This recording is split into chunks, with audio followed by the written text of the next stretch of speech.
Well, me and Josh been having a conversation. I recently made a Facebook post asking people what do they consider a long-range shot in the field in a hunting situation. Got some pretty interesting answers on that, and you know, there is a huge difference in, say, ringing steel or punching paper from a bench compared to either, you know, in a hunting situation, in a deer hunting situation, or punching fur. Yeah, you know, and I even think back, you can even address it in bow hunting. You know, a lot of times when I would bring guys out, different hunting ranches that we've had in the past, they've practiced standing up, but they're not hunting standing up, they're hunting in a pop-up blind sitting down. And it's a different shot, you know, something you got to get used to. And I think that oftentimes people just practice at the range, which is great. You gotta get trigger time in, but that's more for getting zero. You know, and fundamentals. Exactly. But you have got to be more successful in the field. I get asked all the time, you know, when I'm a predator hunting guy, and I get asked all the time, what can I do to kill more coyotes? The simple answer to that is hit every coyote that you shoot at. And the way to do that is practice from a hunting position while you're in the field. Just like you're set up right on a coyote stand, you get those fundamentals down, you're gonna hit more coyotes. Yeah, and you know, I think that we used to in the military say train as you fight. And you know, if you've never shot off of shooting sticks and you come on the hunt of a lifetime, it's different.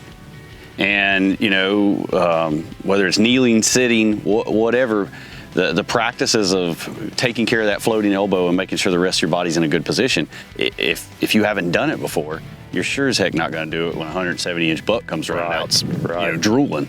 So you've got to have that muscle memory of knowing this is how I'm going to get set up in that, you know. And so, you know, like we said, just to say it again, the range is great. Confirm your zero, work on trigger squeeze, work on breathing, but I have yet to ever go hunting off of a bench rest.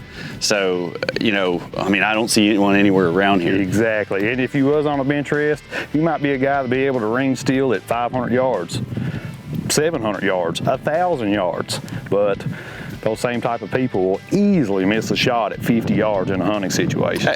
You know, I mean, especially you've got something that comes off at an angle, and all of a sudden you're twisting and you're contorting and you're not comfortable, you know, and so uneven terrain. Uneven terrain, yeah. And I think that it's also one of the things that I like to talk about when I rattle. I like to stay on my knees. I love a seated position, but I need to be on my knees to maneuver wherever that is. Be ready for wherever that buck's going to come from, either in front of you, off to the left, right, come in from behind you. And you know, if I'm set seated, then I'm looking here and he comes out and it's just slightly out of my range, I'm either going to be really awkward and I'm going to have an elbow that's floating around, or I'm going to have to go from my rear to my knees, and that's an extra movement you don't want when you're, you know, right there in front of the buck. So I think I would implore everyone, if you don't, to practice off of shooting sticks, practice shooting from kneeling, practice shooting from a seated position.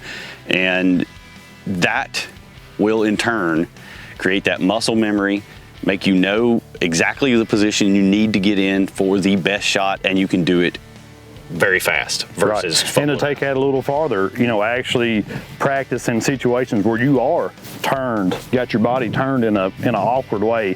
Practice on uneven terrain. See if you can level your rifle up to make that shot. That's the thing.